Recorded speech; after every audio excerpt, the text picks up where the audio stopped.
यहाँ देखो, इसमें मैंने थोड़ा सा पानी चढ़ाया है, बहुत थोड़ा सा ही है, आधे मग से भी मतलब थोड़ा सा है।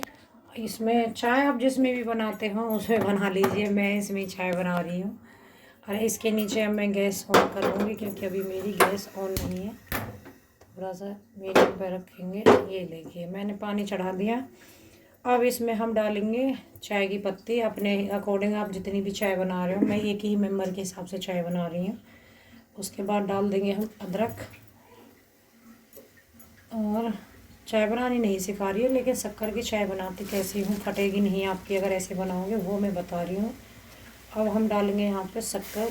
शक्कर ये याद रखें कि हमेशा चीनी से थोड़ी सी ज़्यादा डलती है। जैसे हम लोग चीनी मतलब 1 चम्मच डालेंगे तो ये 1.5 चम्मच के आसपास आपकी ज़रूर डलेगी। 1 कप चाय में 1.5-2 चम्मच, क्योंकि तभी मीठा हो पाएगा शक्कर से। और अगर कम पी रहे हो तो आप 1 डाल लीजिए, नहीं तो मैंने यहाँ पे ये 2 चम्मच डाल दी है, इससे अच्छे से बनेगी। अब हम इसको अच्छे से पका लेंगे, मतलब जैसे हम नॉर्मली चीनी डाल के पकाते हैं उसी टाइप का हम इसको पकाएंगे। अभी यहाँ देखिए अच्छे से हमारा पक गया है। ये चाय पत्ती वाला जो पानी था, ये इसे पकने के बाद में उसके बाद ऐड कर देंगे इसमें दूध। दूध डाल के तुरंत ही इसको ऐसे 1-2 बार हिलाते रहिए, जैसे उबाल नहीं आए तब तक। मतलब उबालने सॉरी, थोड़ी हल्की सी गुनगुनी सी ना हो जाए, क्योंकि दूध एकदम फ्रीज का रहता है तो फटने का चांस रहता है। लेकिन मेरी ये शक्कर ऐसी है बिना मसाले वाली, इससे नहीं फटेगी। अगर आपकी मसाले वाली है तो उसको एक थोड़ी देर इसी तरीके से गैस के ऊपर हिलाते रहिए, फटेगी नहीं बिल्कुल भी आपकी चाय। अगर आप गुड़ की भी बना रहे हो तो आप यहाँ पे अदरक पत्ती सब चीज़ पका लीजिए और गुड़ को थोड़ा सा कूट लीजिए। जब अच्छे से उबाल आ जाएगा आपके दूध में, उसके बाद गुड़ डालिए। जैसे मैंने यहाँ चीनी शक्कर पहले ही डाल दी थी, लेकिन गुड़ को डालिए आप। इसको उबाल आने के बाद में दूध वगैरह सबको उबाल आ जाएगा, तब इसमें आप गुड़ डाल कर गैस बंद कर दीजिए तुरंत ही, क्योंकि गुड़ वाली चाय का चांस ज़्यादा फटने का रहता है। वैसे तो फटती नहीं है, लेकिन उसका क्योंकि गुड़ मसाले वाला ही बनता है, तो ये है इसका। इस तरीके से हिलाएं ज़रूर गुड़ की डाल करके भी, क्योंकि मैं गुड़ की भी बनाती हूँ, मेरी नहीं फटती है, इसी तरीके से हिला देती हूँ। तो लेकिन अभी मैंने शक्कर की बनाई, फिर किसी दिन गुड़ की बनाऊँगी तब आपको दिखा दूँगी। चाय पीने के बाद देखिए पूजा करने, मतलब नहा ली थी, नहा के पूजा कर रही हूँ। लड्डू गोपाल जी नहलाऊंगी यहाँ। सुबह को जब मैं उठती हूँ उसके टाइम बाद ही मैं लड्डू गोपाल जी उठा देती हूँ, और उसके बाद जब मैं चाय पीती हूँ तो अपनी चाय से पहले लड्डू गोपाल जी की भी चाय रख देती हूँ, उन्हें भी चाय पिला देती हूँ। फिर मैं अपनी पीने के बाद में थोड़ा काम किया, उसके बाद नहा के आ गई हूँ। यहाँ पे कर रही हैं पूजा लड्डू गोपाल जी अपनी राधा रानी को नहला के।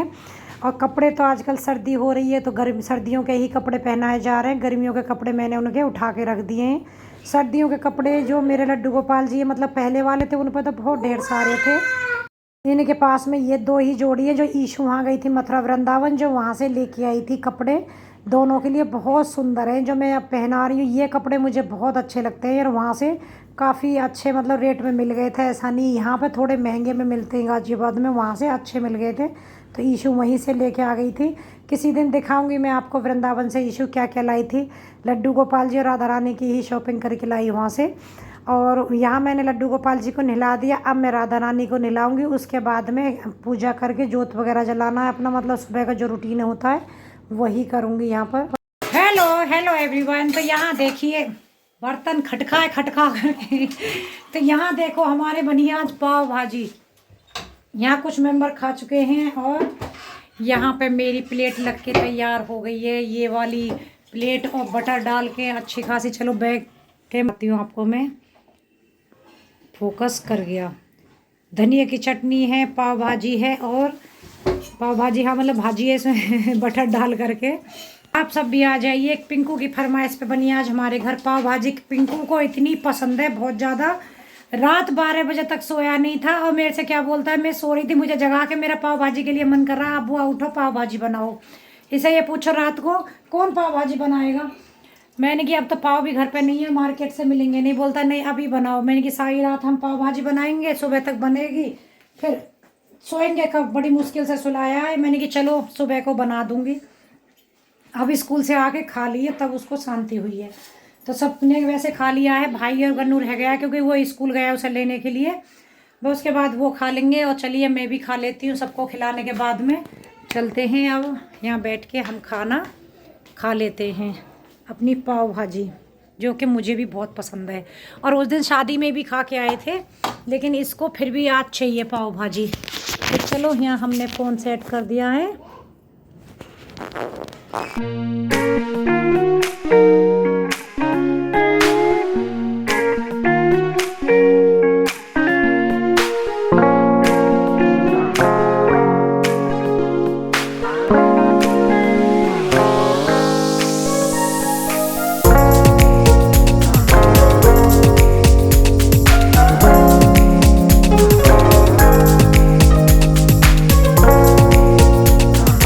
खाना वगैरह सब खाने के बाद में रेस्ट नहीं किया बिल्कुल भी दिन में। यहाँ पहुँच गई हूँ मैं, आप देख रहे होंगे ये घर बन रहा है। जी हाँ, गड्ढा खुद रहा है ना, तो ये पिलर खड़े होंगे, साइड में पिलर खड़े हो रहे हैं, दीवार चल रही है और ये पूरा आपको दिखा रही हूँ मैं। इस तरीके से जो साइड की नींव भरी जाती है वो भर चुकी है, पिलर खड़े हो गए। जो बीच में पिलर खड़े होंगे उनके लिए मतलब जो गड्ढे खोदे जाते हैं वो प्रोसीजर चल रहा है। मैं और भाई दोनों गए थे देख रेख करने के लिए। और ये घर बन रहा है मेरे चाचा जी का, जो यहीं रहते हैं पुलिस लाइन में। उनका जो प्लॉट तो बहुत टाइम पहले का लेके डाला हुआ था, अब घर बनवाना चालू कर दिया है उन्होंने, तो उनका ही घर बन रहा है। तो यहाँ पे फिर थोड़ी बहुत देख रेख के लिए हम चले जाते हैं। देखो आज हमारे घर बन रहे हैं बथुए के आलू के पराठे जो कि सर्दियों में सबसे ज़्यादा घरों में बनने वाली रेसिपी है, आलू बथुए के पराठे। ये देखो, और यहाँ पे हो रहा है दूध गरम, बड़े अच्छे लगते हैं, टेस्टी टेस्टी से मक्खन के साथ खाओ। और आज मक्खन भी निकलेगा। ईशु दिखाना तू क्या कर रही है। ईशु अपने जो कॉफ़ी बीटर मंगाया है ना, उससे कॉफ़ी बना रही है। चलिए आपको मैं पास से दिखाती हूँ, थोड़ी सी जगह दे दीजिए प्लीज़, भीड़ भाड़ मत कीजिए। ये देखो किधर को ईशु हाथ आ रहा, हाँ अरे रे रे रे, ऐसे घूम घूम के इधर से दिखा, हाँ अब एकदम से दिखा। तो ये बार बार चम्मच घुमाने की बजाय अच्छा है कि इससे बना लो है। अभी तो शुरुआत है, देखते हैं ईशु का कॉफ़ी बीटर कितनी टाइम लेता है बनाने में, कितने टाइम में बनाता है। चम्मच ये वाली दो कोई। और ईशु अब कॉफ़ी पीने की तैयारी कर रही है। और यहाँ प्लेट लग चुकी है आलू के पराठे की। अरे ये रही, हाँ मुझे धनिया की चटनी और मक्खन के साथ में, क्योंकि मैं खुद भी मक्खन के जैसी हो रही हूँ, उसी के साथ मुझे आलू के पराठे पसंद हैं। तो नाश्ते की तो तैयारी चल रही है, आलू के पराठे बन रहे हैं, लेकिन घर में वैसा काम अभी हुआ नहीं है हमारा। एक्चुअली बच्चे स्कूल चले गए हैं, उनका टिफ़िन बन के तैयार हो गया और उसके बाद में जो मतलब भाई जाएगा, अब उसका टिफ़िन बन रहा है। ईशू उठी है, उसने अपनी कॉफ़ी बनाई है। लाइट जला देती हूँ नहीं तो साफ़ नहीं आता। और बाकी का घर अभी देख सकते हो सब ऐसे ही फैला पड़ा है। पूरा कारपेट मैंने यहाँ से उठा दिया है और अभी सोफे के कवर वगैरह झाड़ूंगी। घर पहले पूरा अच्छे से सेट करके उसके बाद में झाड़ू लगेगी। और बेड पे ये चादर है, आज सोच रही हूँ अब ठंड होने लगी है तो गर्म चादर डाल देती हूँ इस पर। तो आज डालूंगी या फिर सारे चेंज करके कल सुबह सुबह मशीन लगा दूंगी, क्योंकि सुबह में ही मशीन लगाने में ये फ़ायदा रहता है। बालकोनी में धूप आ जाती है तो आराम से कपड़े सूख जाते हैं। अब दिखाना अपनी है, खुला हुआ है गेट, अच्छा मैंने बंद कर दिया। मैं हाँ चादर झाड़ने गई थी तो मैंने ही बंद कर दिया है। कॉफ़ी बन जाएगी तब दिखाती हूँ। और यहाँ पे ईशू की मैं आपको दिखा रही हूँ। पहले मैंने जब शुरुआत में दिखाई थी ना कॉफ़ी इसको, और उसके बाद अब दिखा रही हूँ कितनी अच्छी। ज़्यादा टाइम नहीं लगा, कॉफ़ी बीटर काफ़ी अच्छा है। वैसे पहली बार यूज किया है, क्योंकि आपको दिखाई था मैंने जब इसकी अनबॉक्सिंग करी थी। और रेट की तो आप मत पूछिएगा, क्योंकि कितने का आया वो मुझे खुद भी नहीं पता। ईशू कभी मुझे कुछ बताती है कभी कुछ बताती है। और यहाँ देखिए कॉफ़ी कितनी एकदम बहुत बढ़िया सी बन के तैयार हो गई है और बहुत जल्दी से बन गई। नहीं तो पहले चम्मच से ईशू को बहुत टाइम लग जाता था बनाने में। और उसके बाद सब कंबल वगैरह बेड पे आजकल तो ऐसे ही फैले रहते हैं, सबको समेटूंगी।